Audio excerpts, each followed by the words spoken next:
And we're going to try this again, ladies and gentlemen. I'm Joshua Pantellaresco. This is G.O. Turner, author, creator extraordinaire, also secretly a gamer, trying to do world domination or something to that effect anyway. I don't know. I do know, however, that we are live. We tried this last time, and technical difficulties made this a very awkward conversation at times. So rather than go through that again, we figured this time we just do it right. Is that fair?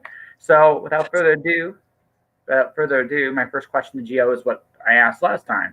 If you have anything incriminating you'd like to say, make it good. You've had a couple days to think about this, so I'm hoping that.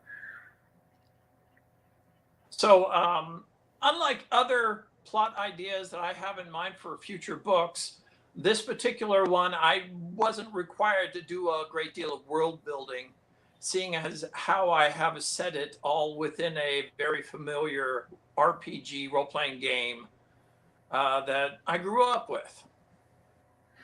So that's my confession. That's your crime. That's your crime. That you basically decided that. It still takes a little interpretation, and the people that know what to look for will see where that lies. Actually, no. Something I should have asked last time that I didn't. How many Easter eggs in your novel are to your group? Because I imagine there'd be quite a few. Well, my own personal group definitely has quite a few, and thus far only a few of them have spotted them. Most of them haven't noticed.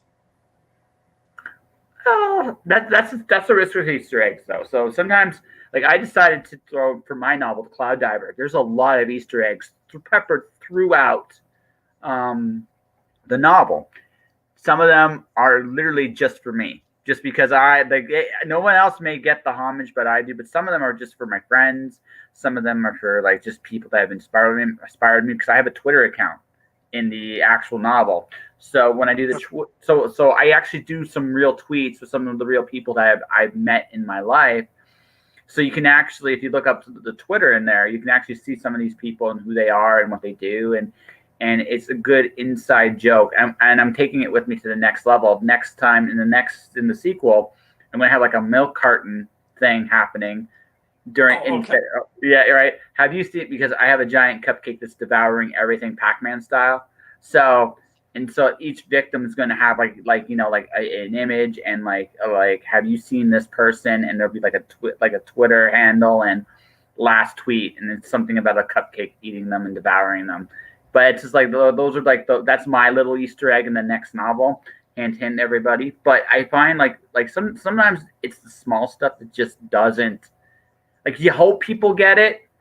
But it's also interesting too. It's also interesting too because everybody. I mean, this is interesting when you do a D&D campaign or any kind of RPG campaign. We all get different things out of these games, right? Oh, yeah. And so I mean, maybe it's just also maybe like, and this is the risk you take with an Easter egg. You put them in there, hoping everybody gets them because you see it because it's so obvious. But maybe another adventurer just sees a different Easter egg that's completely different. Does that make sense? Sure. Many of my, I've borrowed some of my friends' characters and inserted them in. Those are pretty obvious, but also some of my friends make appearance throughout the books.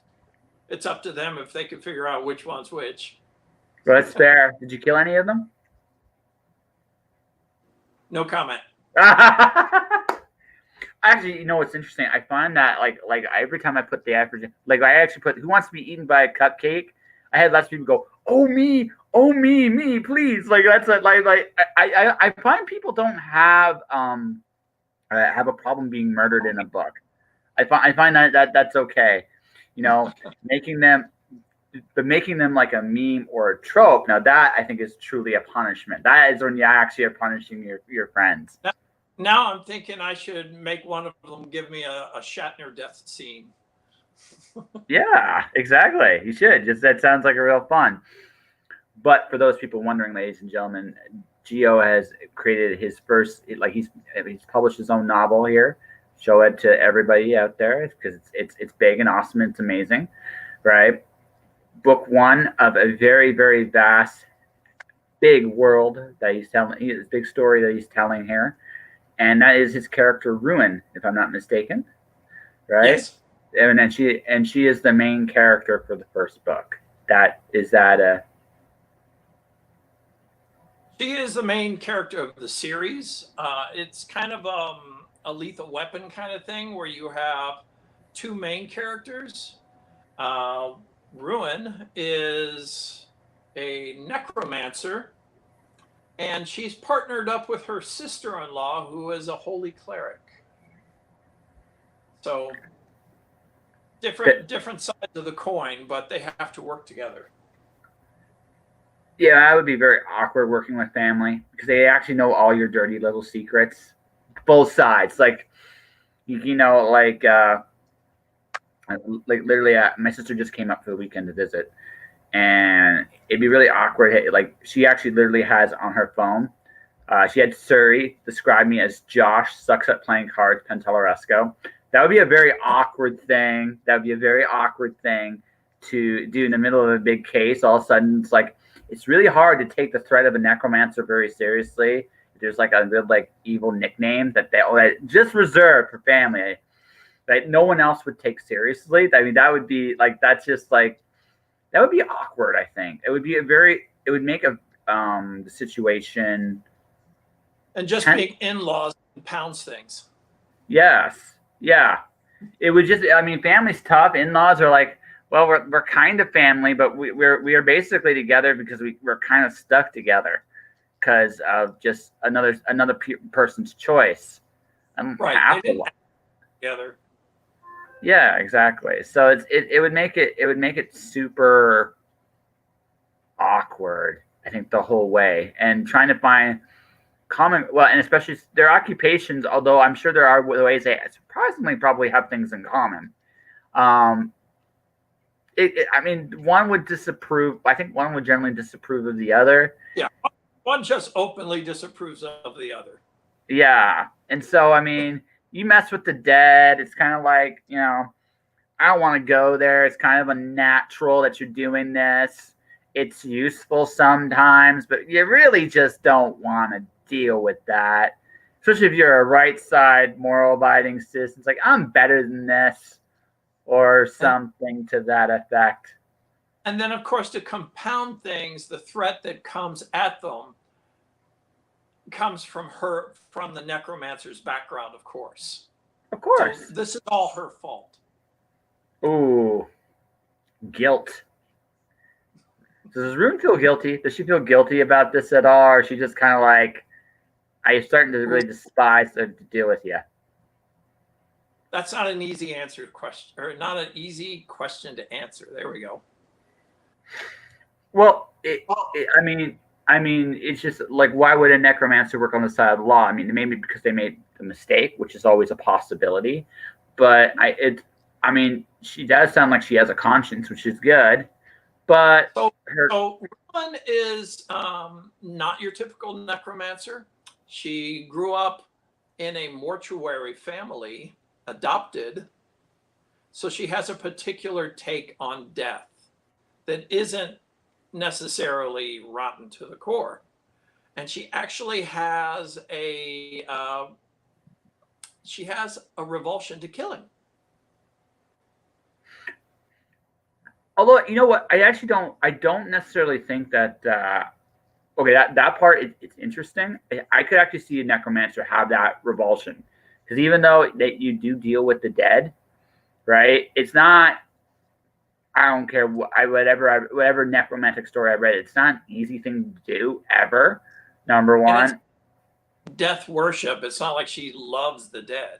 No, it's. I mean, some definitely would take it all the way, and that would be kind of creepy and wrong, and all that other wonderful fun stuff. And I'm sure the villain of the story probably is along close to that darker side of the force. But that doesn't just because you can talk to the dead doesn't mean you want to kill everybody either. It's kind of one of those. I can do it.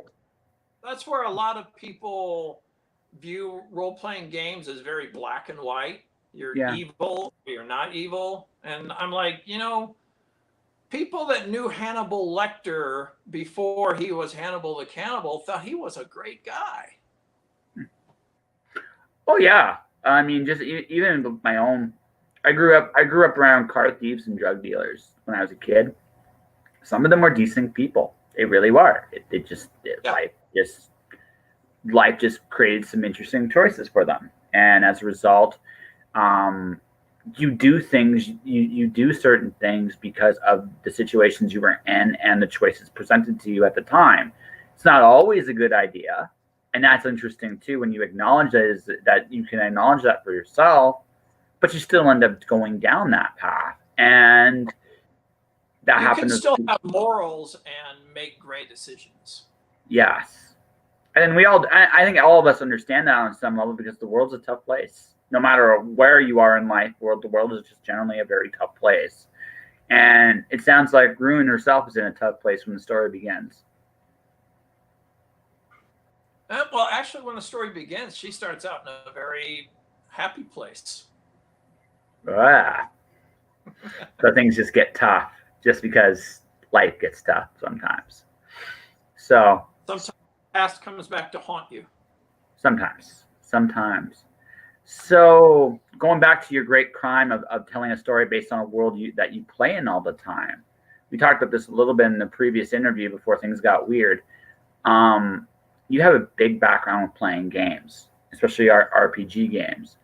So where does that love of that come from? I don't know if I actually asked it in that regard last time, but I feel like because RPGs are an amazing storytelling device. I mean, a lot of reasons they're so popular today is it's the camaraderie, the contact, the interaction between players can create some really memorable experiences.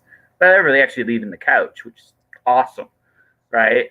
But it's an amazing storytelling device as well, and it bonds people. Was that the appeal for you, or is it something else? Well, I started back in 1981 when I got the red and blue box sets for Christmas, and I had already discovered comic books at that age, and my imagination was just set ablaze with all the possibilities, and I was chomping at the bit to meet up with others of a similar ilk. Ah, so you've always been a storyteller then.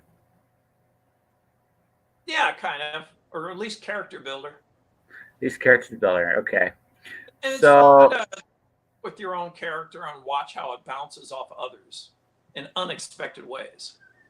well, I think that's the neat thing about RPG, like the role playing environment, is your group impacts kind of where your character goes as well, because you're interacting with. It's much like in real life. The people in your life kind of dictate kind of how you react to the experiences presented in front of you as well.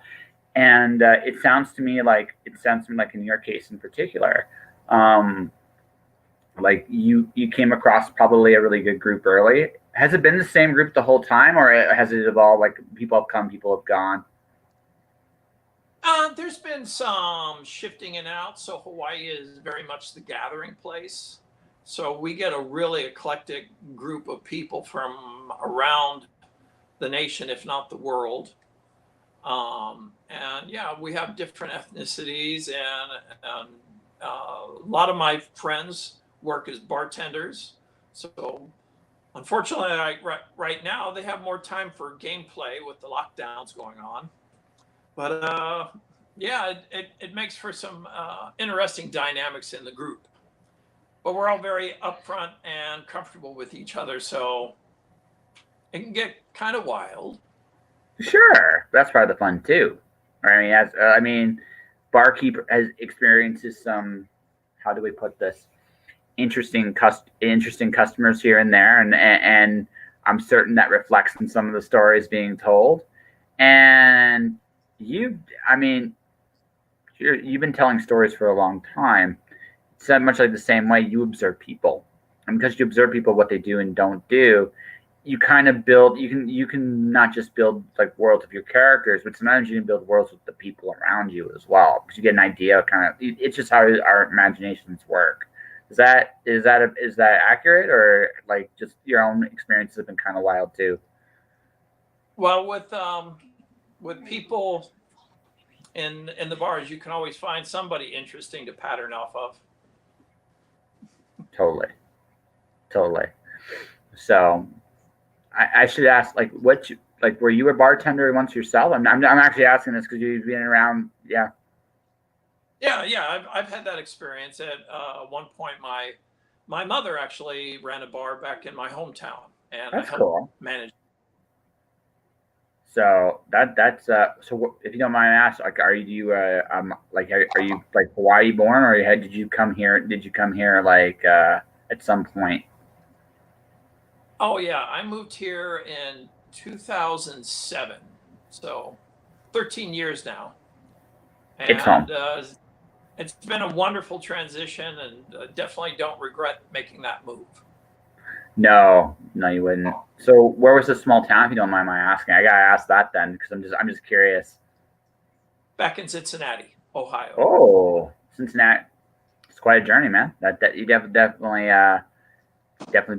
seen quite a bit of the world in that case. But yeah, so basically you've done role playing, you've done storytelling, and then you decide one day that you would do, like we talked about this last time. The original goal was comic books. I'm assuming based on your love of comics in the past. And why did you veer away from that? So I still enjoy comic books. I just love that visual storytelling ability with it. Um, but financially, the business of creating your own independent comic books is a very tough market. And I invested a great deal of money to hopefully bring that dream to fruition. And then I was hoping to parlay that into a potentially an animated TV series that I could pitch. But I learned along the way a few mistakes. I had successful Kickstarters that helped me get the thing off the ground. Um, like one of the mistakes I made was I tried to promote my comic book through social media, Facebook, and build up an audience of fans. And really, I should have been having my main marketing focus on the retailer side.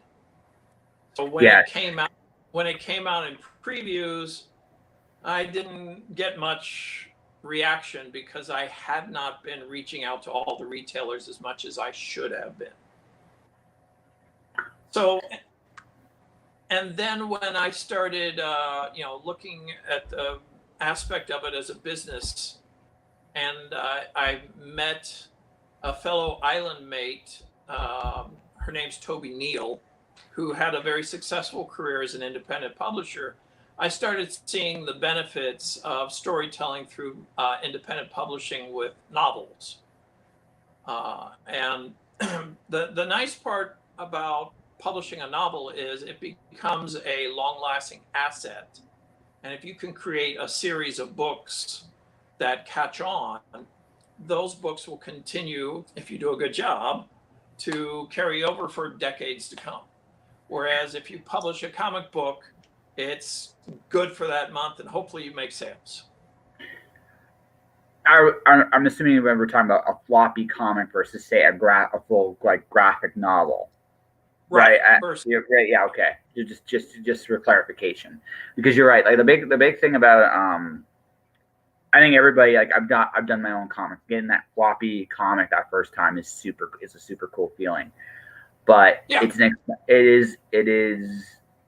a long journey. It's a very, very, very long journey. Even with the best laid plans, because I'm actually trying to do and I'm going to be doing it through Instagram. It's my own, like I'm teaching myself how to draw. I don't know if it's going to be like a good comic because that's not really the point. The point is I'm telling a story in that medium and opening myself up into that medium as much as I can. But the thing about that is the reason why I'm doing it this way too is because it's so hard to find an artist that's committed within your budget.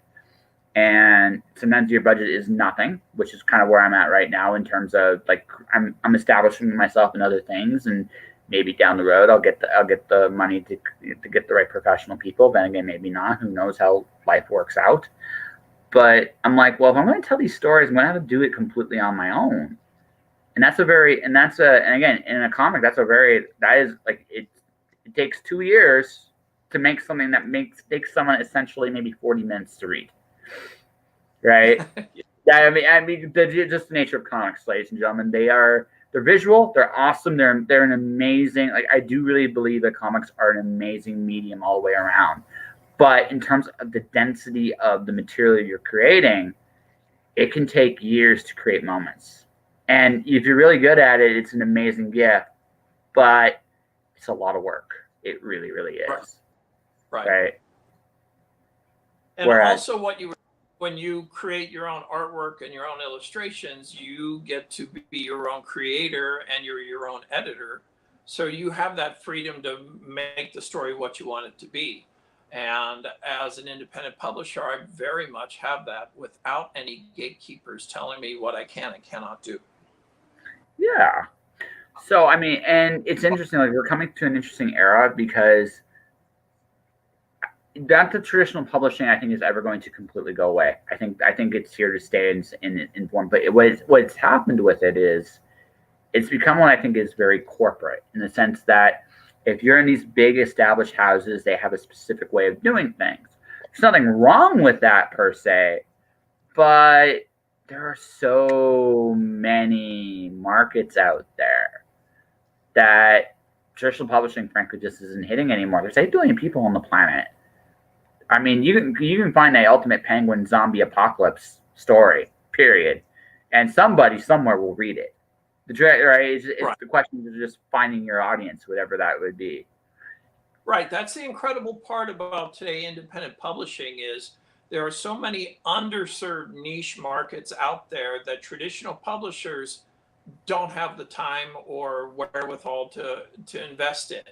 So if you're someone that's interested in writing like sweeping Jewish romance, I discovered an author that writes romance novels for Jewish communities, and he's killing it. Well, yeah, it's a niche. It's a very specific niche, right? That no one's really tapping with. And I think also the other thing too about books right now, like, I'm writing science fiction, but I'm writing like I'm mashing up things together. Is what I do. Is I do various different kinds of mashups. Now, sometimes they'll hit great.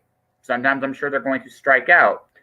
But the fact is, I'm hitting a very specific niche, and if these niches work really well and they tie to the familiar people, the people that want to actually read them, it will do well. If it doesn't, but the cool thing is about a novel, so it's the opposite problem with a novel. So with a comic, it's easy to get someone to see what your book's about, because you can just show them a cover and get that.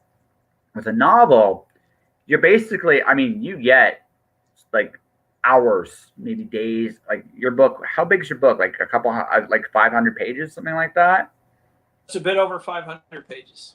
So you got a 500-page, like, amazing story you're telling, so that people that just experienced it will be an incredible ride for them. However, your challenge now as an author is, how can I get them to, because now what you're basically asking, 100, let's say 100 pages. Let's say it takes 2 hours to read 100 pages, right? This is just for being hypothetical here, right? You're basically asking a reader to commit to 10 hours to read your story. That's not a huge time commitment, but it's still a bigger time commitment than 40 minutes with a graphic novel. So I imagine that the challenge with you sometimes is getting people to commit to that first, say, 10 pages to really hook someone in. But once you're there, you got them. Right. And you got to keep giving them a reason to pick it back up again. Yes. You end it in such a way that you're like, oh, okay, that resolved. Because it needs to satisfy something. Each chapter needs to satisfy some bit and understand that we are progressing in the adventure. But at the same time, everything you resolve, what question gets left that is new or something you hadn't thought of before. And you're trying to make them feel a specific way. Like, that's the other thing too. And so, and I think that's the real. Okay, I would say I'm going to say I'm a competent author. I'm not going to say I'm not going to say good, whatever. I'm a competent author because I recognize that I had to get out of my own head to actually tell the story. I had to tell something that I really care about, right? Because that will translate on the page. I always, drawing wise, I can draw a stick figure like a 3, 4, 5 year old, but I can't put the same heart into it that a 3, 4, 5 year old student, because at the time it's the very best, and they're trying to express whatever it is they're trying to express. They're doing it in the purest way they know how. And I think the older I get, the more I have to learn how to be that open with myself to express what I need to express on the page. How about you? Is it the same, or is it a little bit more, or do you have that a little bit more mastered? Oh no, I'm definitely. It was a transition for me to go from writing television scripts and comic book scripts to writing prose. That's why it ended up taking me 3 years to write book one. Thanks to my wonderful editor, Danita Mayer, and a whole host of beta reader feedback. So yeah, transitioning into prose is definitely, that's part of the challenge. And at the same time, you have to be open to uh, the interesting part I find is you don't think about it as you're writing your story, but eventually once your story's out there, it actually says quite a bit about who you are as a person. Hopefully It does. people won't think I'm some psychotic whatever after reading this book. But I'm sure some people probably like wouldn't sleep all that well knowing that Stephen King was in the next room or something. But Well, here's the thing. Like, this is what I learned. I learned the same thing when I've written my own stories. What I care about comes out. So my novel, Cloud Diver, it's The Matrix meets Indiana Jones, and that's my pitch line to it. But the reality, what it actually is about coming out of your comfort zone. Because right. when I wrote that, enough to tell your story your way without worrying about what other people are going to think about it. Yeah, I mean, coming out of my comfort zone, like that was like, if I'm being very honest, like that's what it is. And every story I've written, every story I think that's been really good, there's some genuine, real part of me that's coming out in the story. So I think obviously I'm going to ask this because it just makes so much sense to lead in. What parts of you came out that surprised you when you wrote this one? It's a good question, I think. So.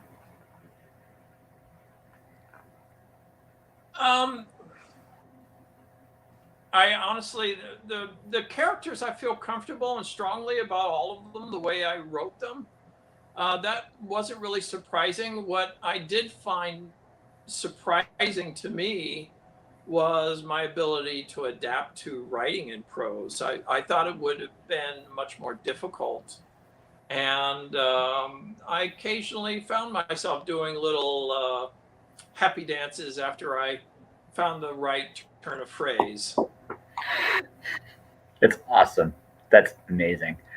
I'm not completely surprised. I find having other disciplines, like artistic disciplines, actually benefits you when you're telling stories, because it gives you a different, like your television background would obviously gives you some advantages. You understand Bible, like creating a Bible, story structure, efficiency of your words, because you need to be as efficient. Yeah. Efficiency in storytelling is vital.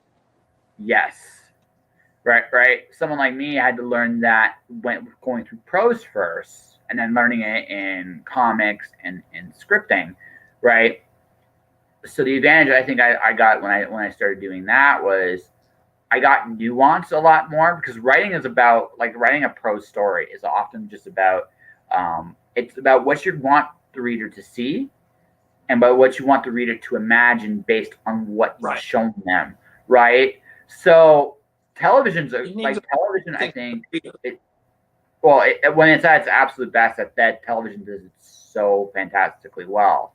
I think I had a buddy of mine. He's a film student. He said that, like, one of the things he said about, like, especially the older films, when you have people like Hitchcock and some people that really understood the language of how a camera works and cinema works, they're amazing at it. But when you look at more modern stories, right? It was mostly like film. Television on a lot of places has gotten a lot smarter, right? Especially in the last, I think that's in the last 10 years or so. But there was a period, man, where it was really tough to sit through a North American plot. It was really, really tough because it was like I've seen this coming. Like I've seen this. Like this is very. It's why I hated The Big Bang Theory so much. It was SOS. Whereas if you look at, although the ending of Game of Thrones definitely pissed me off, a lot of that series up to that point was incredibly well crafted, well done. They knew what they wanted to see, what they wanted you to see. They knew what they did. It's funny that you mentioned that because I actually had a discussion with my wife this morning about this. Yeah, the build up through Game of Thrones, I now appreciate so much more because last night I sat down and I watched Robin Hood, Prince of Thieves.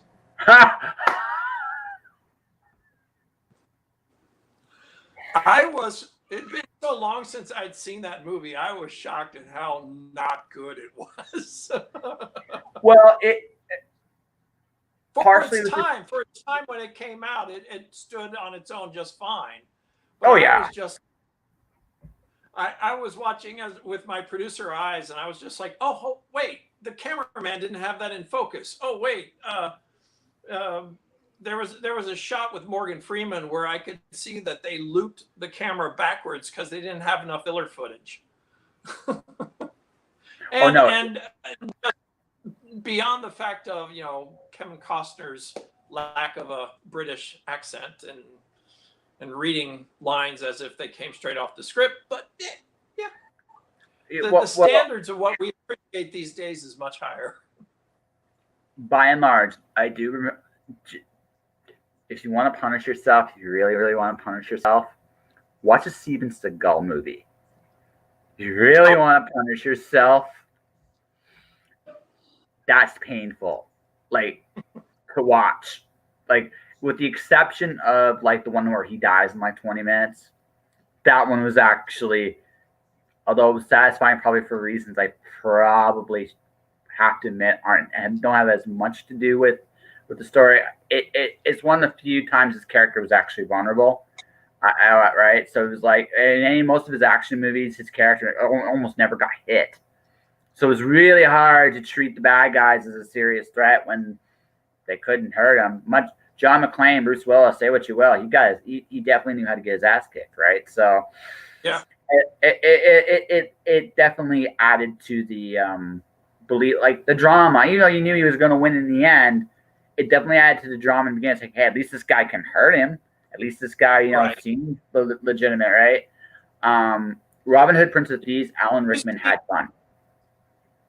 When you see Brienne of Tarth going up against the Hound, I was worried for I didn't know who was going to die then.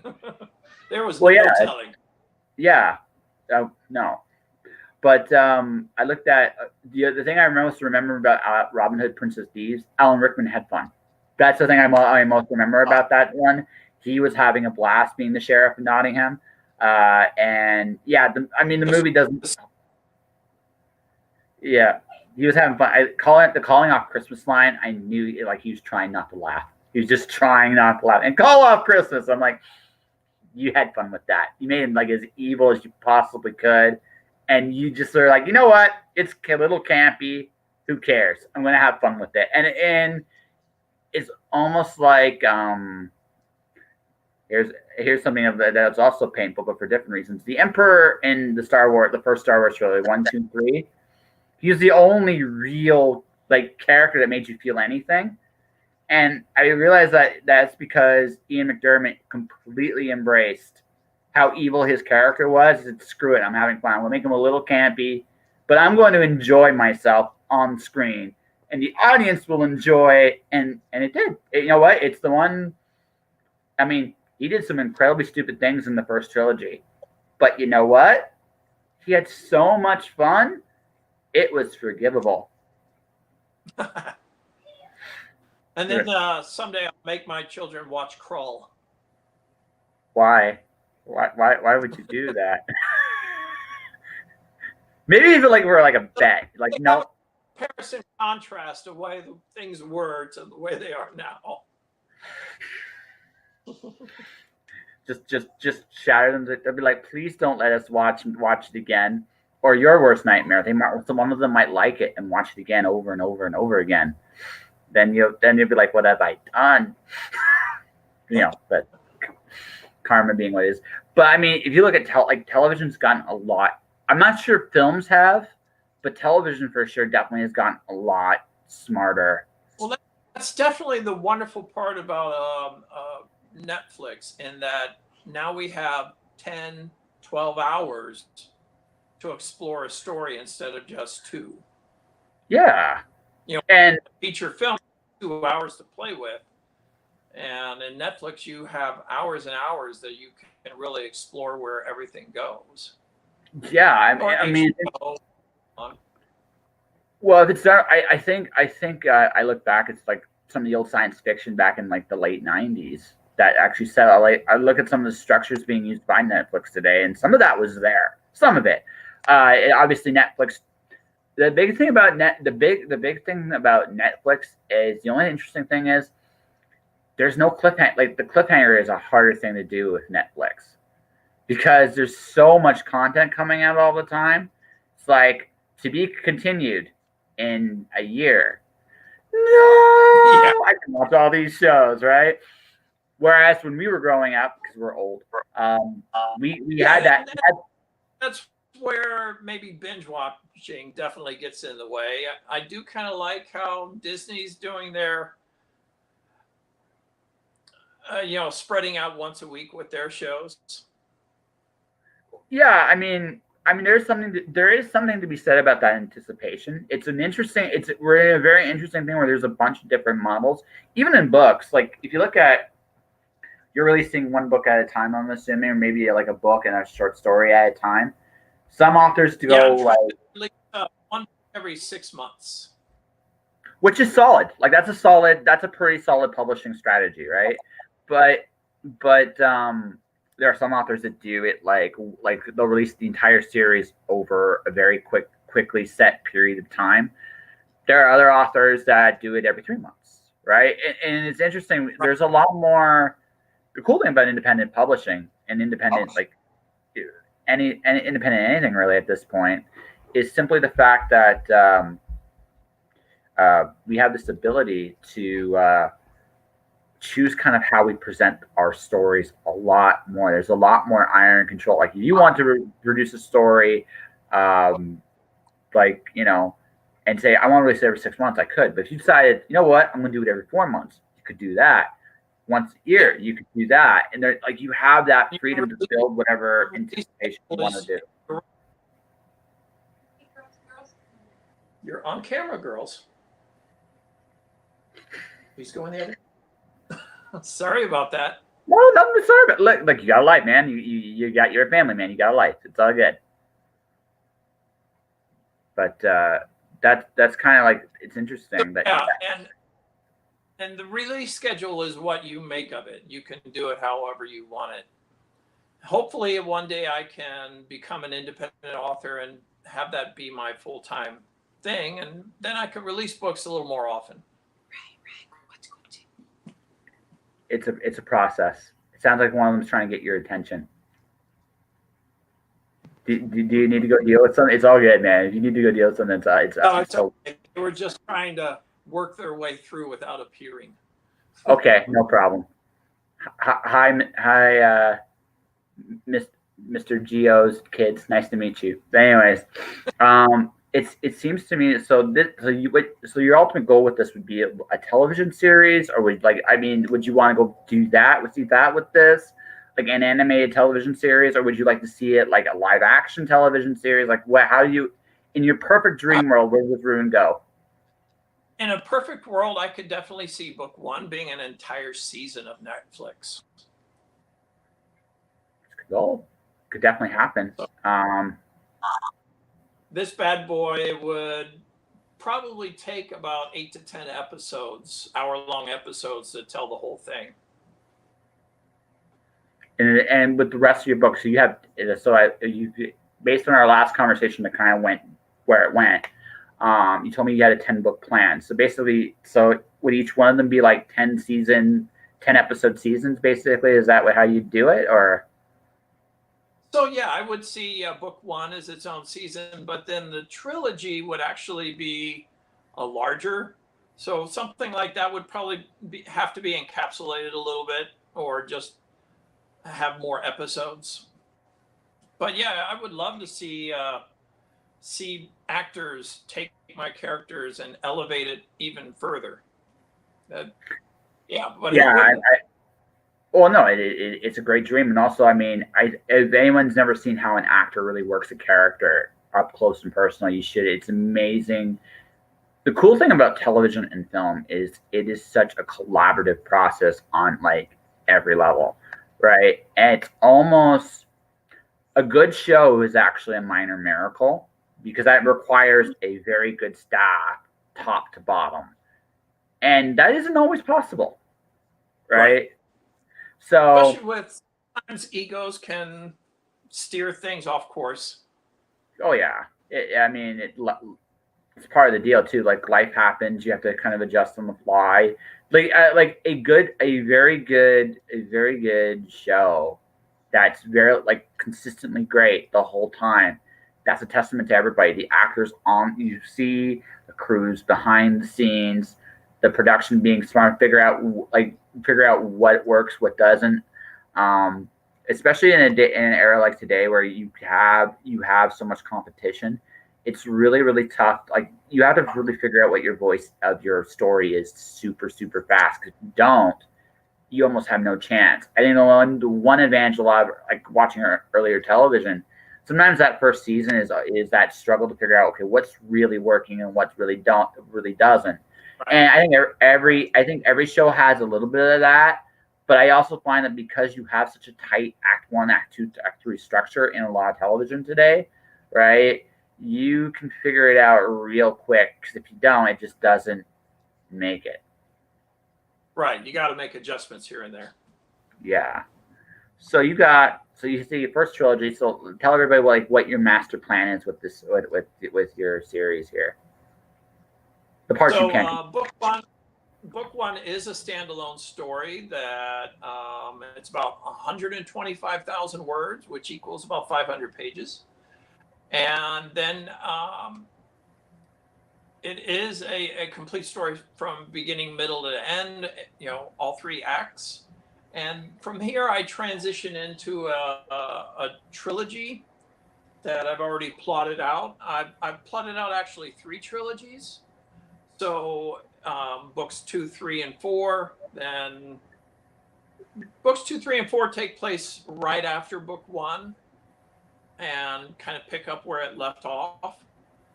And then I have the series take a break, a 20-year jump to the second trilogy, and then another 20-year jump to the third trilogy.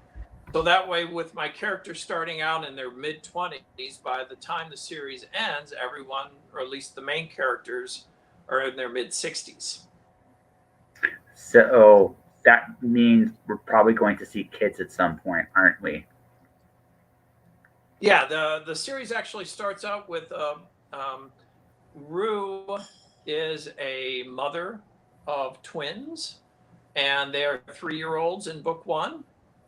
And then 20 years later, those twins are now 23. And so I almost want to ask, but I almost don't because I actually I really dig the. I said this last time. Your series kind of reminds me a little bit of the early Weiss Hickman Dragonlance stuff in terms of the way you describe the structure of it. It feels very much along those lines. But it also kind of reminds me a little bit of Raymond Weiss's Magician series, because he had this ability where he had these main characters that were a magician, and then through different he would go through different eras with all these characters, and some of them a couple of them were able to go through pretty much the entire saga, which is really cool. But like everybody else became like grandparents and parents, and they lived their full lives, and they died, and they were all these, and they were amazing people, and you got to see their lives, which is a really interesting thing because everybody changes as they get older. I'm 39. Right. I'm different. I definitely see the world a lot differently than I did at 29. Right. I'm hopefully wiser. I hope so.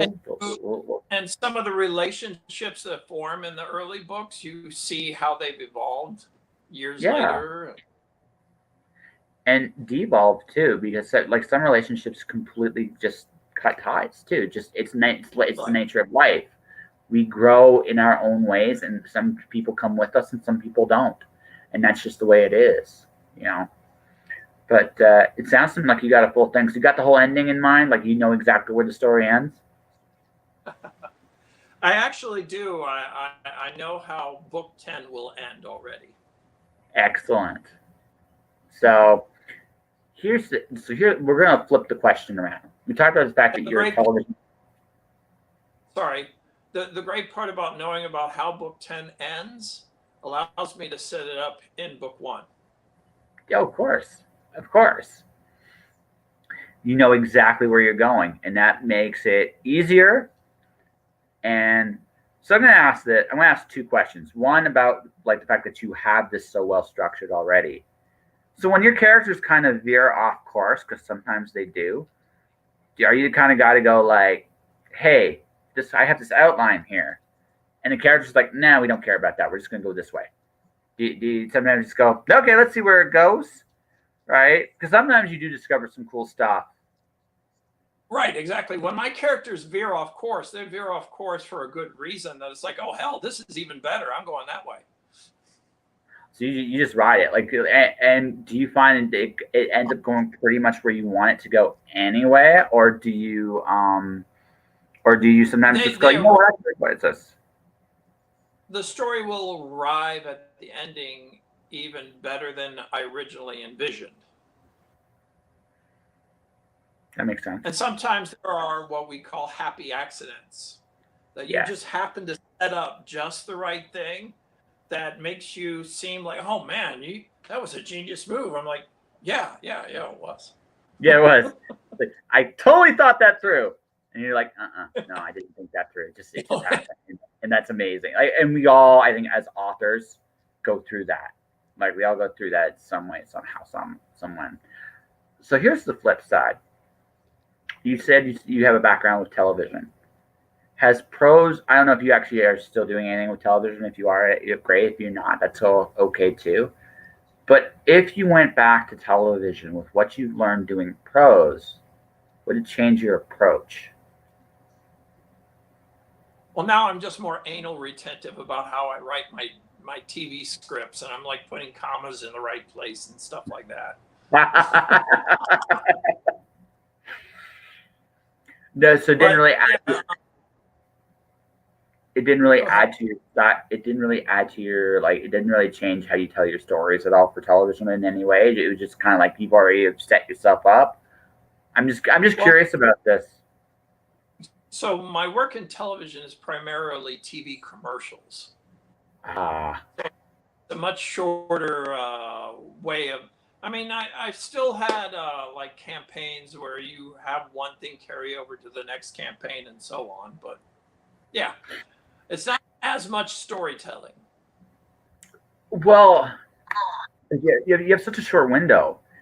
And I actually feel for you guys because I've seen my favorite commercials usually have a lot of thought and nuance to them. And again, it's because I'm old.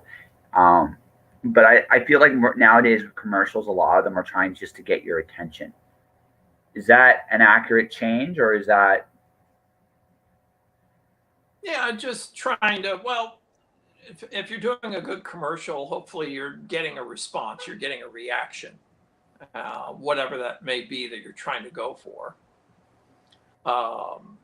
Yeah, I mean, you're trying to pull on people's heartstrings to connect to whatever it is that you're interested in marketing. Gotcha. So So like I had to sell a pickup truck, and they wanted it actually asked for me to write a movie trailer. So it was a GMC pickup truck, and they originally they wanted me to go one direction, and so they originally wanted me to do like a spy thing for a pickup truck, and I was like, no, if I'm going to do a movie trailer for a pickup truck, why don't we do like Indiana Jones? Because we live in Hawaii, we've got all of this tropical whatever. So, but I kind of played with it where I really played up on changing the expectations. So in my TV commercial, because it's Hawaii, we have a diverse ethnicity. So I had a Caucasian woman and an Asian man, and they were my two leads in the commercial. And they're doing all of these different kind of Indiana Jones scenes with like torches and caves and things like that. And but by the end, the twist was when this fedora hat rolls into the frame.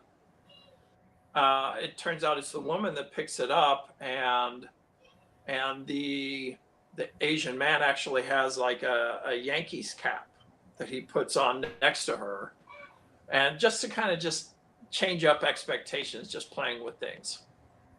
which that sounds like a very fun commercial. Like that, it sounded like, hey, I get to live my like play out kind of. I know it's a job, but it's like I get to play out something that's actually fun because you got to do a lot of Indiana Jones stuff, which I actually Right. agree with you. I agree with you. Spy with a pickup truck doesn't really work. It just, eh.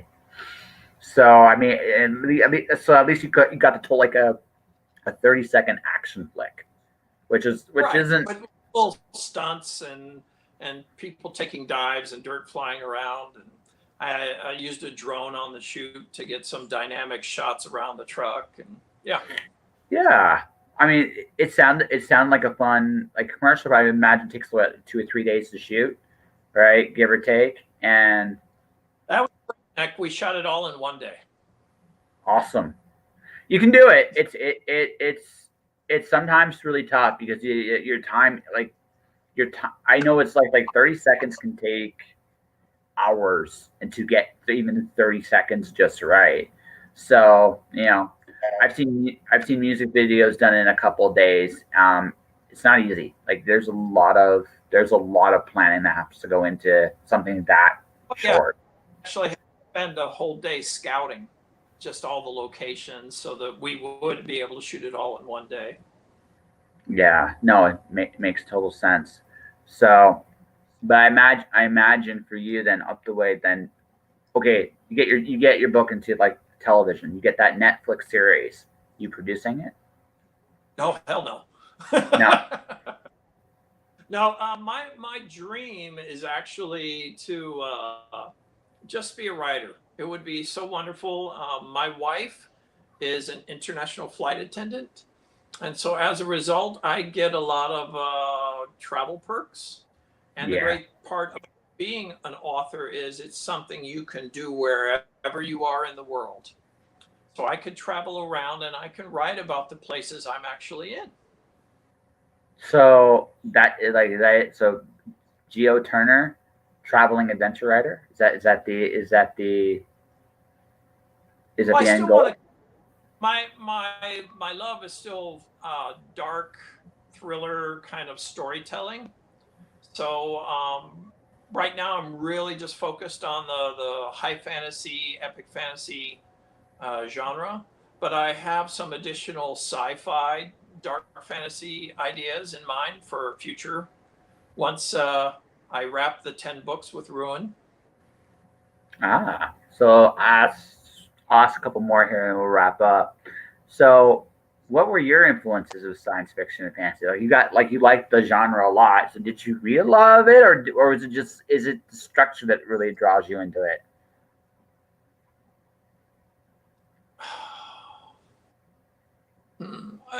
I like thought-provoking stories, and with with science fiction and with fantasy, you can really juggle some Herculean boulders when it comes to concepts that can still relate to real lives. It's just it. I love it when things make you think in new ways. I'm trying to think of the movie. Ex Machina was a nice, thought-provoking story about androids, and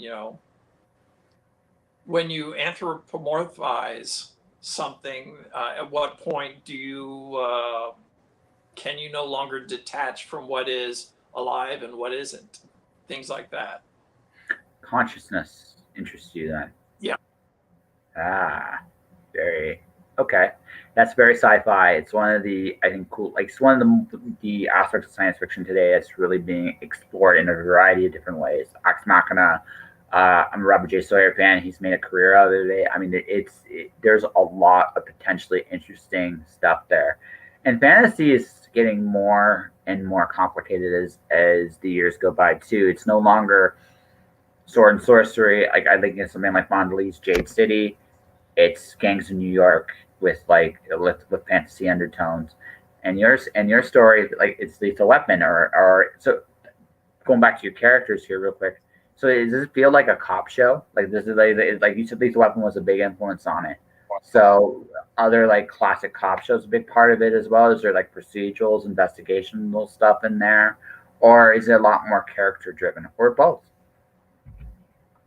I definitely say there are influences of both. I know it's a bit of a trope for, so a lot of authors are told that you shouldn't write a prologue, but I really enjoy writing a prologue that sets up something that pays off later in the story.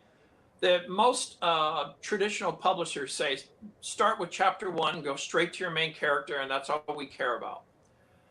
I take more of the thought that I like to set. So in your procedural murder mysteries, often you'll have the scene where the victim comes out. You see the victim interacting with someone, and then we cut away and we come back, and now we see that that person's dead. And then now that we're going to try and figure out how or why that happened.